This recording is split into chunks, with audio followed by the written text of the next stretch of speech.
Assalamu alaikum. Good morning, dear students of class 7. Here is your maths teacher Amir Haider.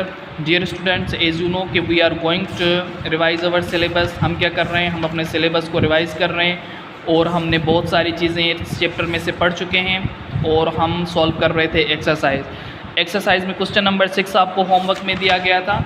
आज देखते हैं question number 7 को।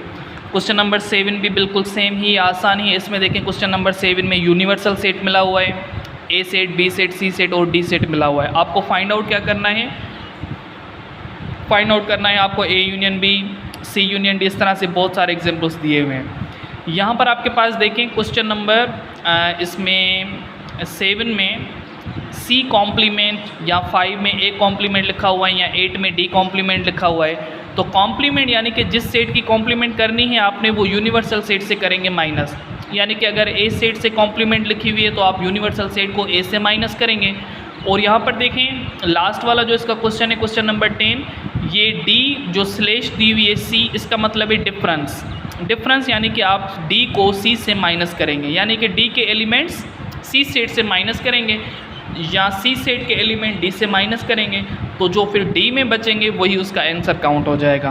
Then question number 8 देखें, question number 8 में भी A union B, A intersection B, A slash B, इस तरह की चीज़ें मालूम करनी है। देन क्वेश्चन नंबर 4 है इसका बी स्लेश ए, यानी कि आप ए के एलिमेंट बी से माइनस करेंगे।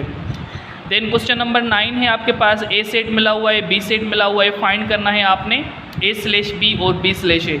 इस तरह से आपके पास ये 3 क्वेश्चन हो गए 7, 8 और 9। अब आपका होमवर्क यही है कि आप यही क्वेश्चन सॉल्व करके अपने नोटबुक पर सॉल्व करके अपने व्हाट्सएप ग्रुप में ये क्वेश्चन शेयर करें ताकि आपका ये होमवर्क चेक किया जाए और आपकी प्रैक्टिस हो जाए अपने एग्ज़ाम के लिए। ठीक है बेटा, टेक केयर, अल्लाह हाफिज़।